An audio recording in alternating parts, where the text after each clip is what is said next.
welcome back to the Jump Show. Now do not fret, it's not just me this week, thank the Lord. We're all going to be here. It's just we're going to have our separate videos this week to preview the action at Sandown. We've got the Tingle Creek, and obviously at Aintree as well, we've got some good action. Unfortunately though, life just got in the way this week. We couldn't all get in a call together to preview the races one by one as our usual format would be. However, we will be back next week for the December meeting at Cheltenham. And it's actually a good opportunity to try a video like this, because when we get to the Ante-Post series in January, we're not going to have time to preview the racing every weekend as well as put out an Ante-Post video for you all. So if this does go down well, please let us know in the comments. Please hit that like button, it really does help us out. And it will just help us gauge whether we should do these videos going forward. So, when we get to the likes of the Betfair Hurdle in February, we can do a video like this and let you know who we fancy on the Friday. So here we go, without further ado, here is Dan's best bets for the weekend. Hi guys, Dan here. Obviously a bit of a mixed bag episode this week with life getting in the way of our racing obsession, but hopefully back to the normal format next week ahead of Cheltenham. In the meantime, I'll be going through some of the bets I'll be having at the weekend. I'm recording this on Thursday afternoon, so prices aren't available for everything yet, and obviously there may be more bets that come up, so they'll be on Twitter if you're interested.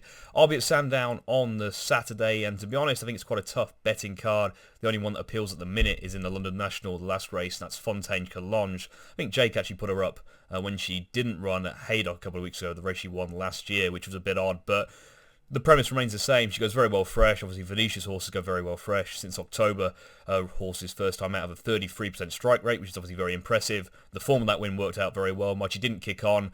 I think back on testing ground, a staying trip, first time out is the time to catch her, and I think she's 3-1 currently, which I think is fair in a race full of fairly exposed types. Aintree, I think that's more an interesting betting card. And Golden Sun was a horse I noted a couple of weeks ago in our Eye Catchers segment. I think it'll be a fairly short price in the 11.45. If he's evens plus, I may be interested, but I'd be hoping he can win that and then maybe progress into maybe a good level handicapper down the line. In the 12.20, a horse I think we've actually spoke about a fair bit on the show as well. Roger Pole goes on his handicap debut. I think I got a bit stuck into him on his hurdling debut over 2 miles, which just didn't really work out, just looked a bit outpaced. Then won on his second attempt, and I think the yard actually do think he's one of their better novice hurdling prospects this season, so it would be disappointing if he can't be better than his current mark. Interested in going straight up to 3 miles for his handicap debut. Obviously, he's a full brother to Manila Crooner, who's a proper 3-miler, so you'd expect that to bring about further improvement. I think there's more to come from him, and I think the yard obviously in good form with their big race success last weekend. I'd be hoping for 7-2 minimum on him. In the last race, the 3.15, Sonigino I think could outclass these. I think he's actually a pretty good price currently at 9-2. I think is available at the time of recording.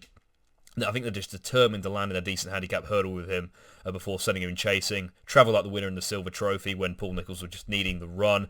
Ran very well in the Great Wood, obviously a very decent quality handicap. I just think 2 miles is too sharp for him, staying on that day after being outpaced. 2.5 miles, testing ground, absolutely no problem. And obviously ran a cracking race over course and distance at the Grand National meeting when just ridden far too cold and was finishing best of all those. So I think he is a very good betting proposition. Would probably be my strongest fancy of the weekend as it stands, that Sonigino.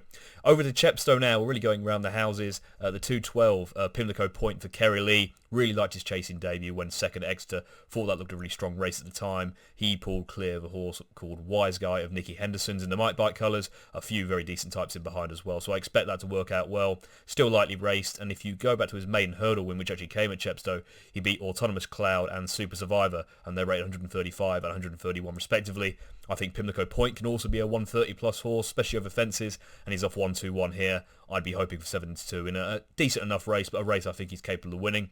And then over to Navan, and Will Do is a horse I've had on my radar for a long time after he made his maiden hurdle debut last season, where, a bit like Firefox, just didn't really look ready for the task. They sent him back into bumpers after that, where he just bumped into so many useful horses.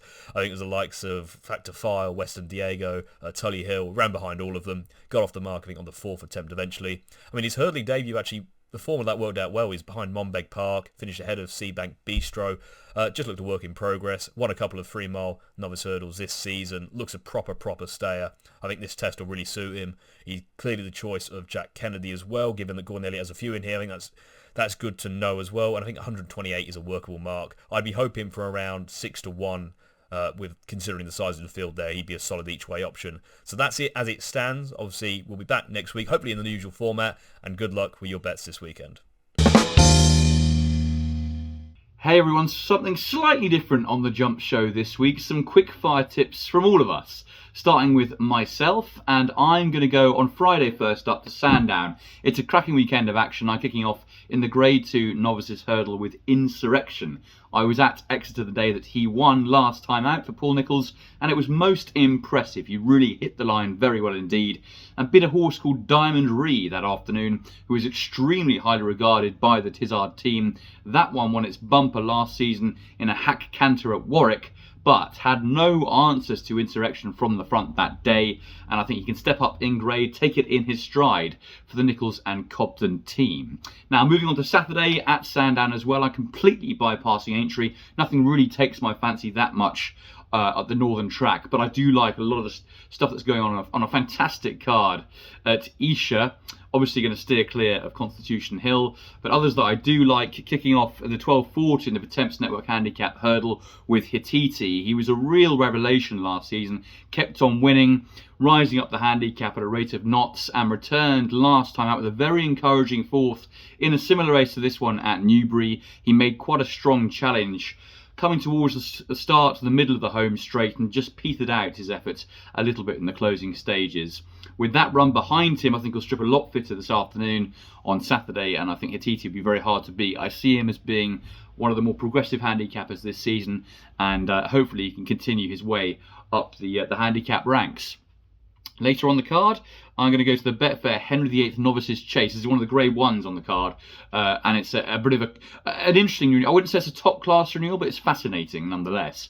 Colonel Harry is my pick for Jamie Snowden. Jamie gave me great pleasure and a lot of fun on Saturday last week at Newbury when landing the Coral Gold Cup with That's Alright Gino from the back. It was a brilliant ride from Gavin Sheehan, and he really impressed me the way that he passed every single horse in the straight, and despite using up all that energy to get to the front, had more than enough over that new trip to hold off everyone in behind. Now, Colonel Harry's in the same colours. He impressed many on Chasing Davy. Although Tamura has disappointed, he was still pretty emphatic at the line. He should come on bundles for that. He's a great big strapping horse, and I'm hoping he can step up to this Grade 1 grade and make it pay off, because I have huge amounts of time for this one. He was fourth in the Tolworth Hurdle at Sandown last season, but I expect him to make an even better chaser. And as I say, wouldn't be the strongest renewal in the world.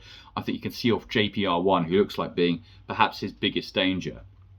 Later on the card, a couple of really good handicaps, and of course the Tingle Creek as well. My last tip is going to be Fontaine Calange. This is Venetia's runner in the London Gold Cup, a race that she won last year, and I think she can do the same this time around. It is no great rocket science from me, but this horse stands out massively. Coming back from a wind operation, first time up, Venetia's been really good with her horses making their first start of the campaign, and Fontaine Calange is a proper stayer at her best. We haven't seen her best for quite some time, but as a result she's dropped to a very tasty handicap mark. She was off pretty much the same racing when winning at Haydock last season, and I think she'll be mighty hard to beat. Ned Fox is a claiming jockey who's really impressed. I love the way he keeps his soft hands over these long trips, and horses just seem to jump for him.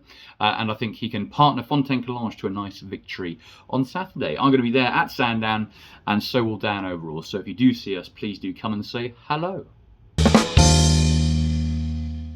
So then, my first bet of the day comes in the 1:30 at Aintree, and that is a 2.5 mile handicap chase where I think Warlord has a good chance. Now, there's been 10 mils of rain at Aintree on Thursday, so I wouldn't say that he'd want it as a bog. If it does go heavy, perhaps my confidence will dwindle slightly, but I think Warlord has a good chance here. He obviously ran in the Holden Gold Cup on his seasonal reappearance. That was over 2 mile, 1.5 furlongs, and he ran a really good race to finish third behind Elixir de Nuts, where he stayed on really strongly at the finish.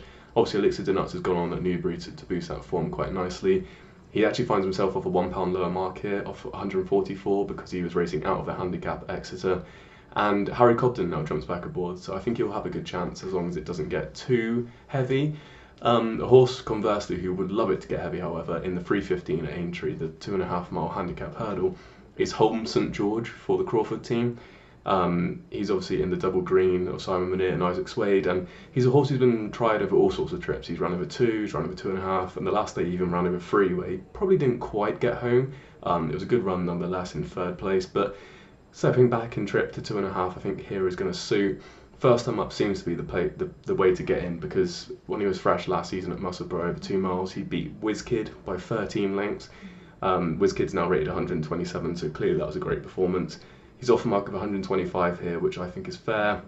He's got form behind Benson, who he'll be better off with. Fingles Hill as well, he'll be better off with. So I think that Holmes St George will have a great chance in that one.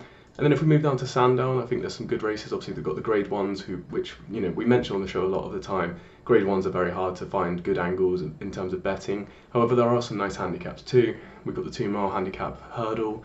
And in here, I think Gillahone will have a good chance for the David Pipe team. Now, he was a good second behind Blue King Daru in the Masterson Holdings hurdle at Cheltenham in October. And he's got form on all sorts of ground too. He's run well on heavy, he's run well on good to soft, he's run well on good, so you won't care what the ground does. But I think quite importantly, he was 2 lengths behind Blue King Daru, who's now rated 148, having won a Grade 2 since. But 10 lengths behind him that day was Spirit Danu, who's like 13-2 second favourite in the betting. Hillahone's going to be £1 better off with him here after Noel Houlihan's claim, £4 if you don't count that. So I think he's going to have a really good chance there.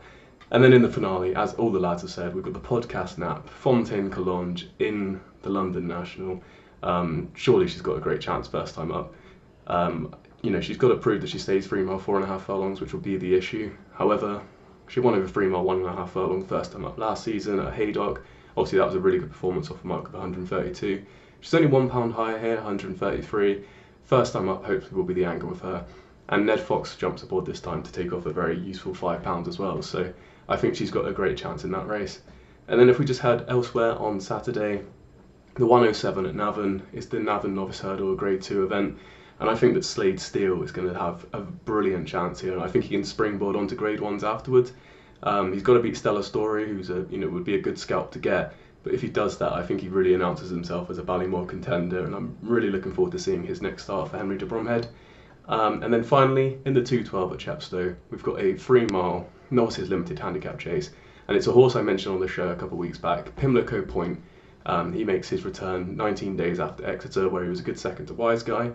That was his chase debut. This will be his second start. I think he'll have a great chance.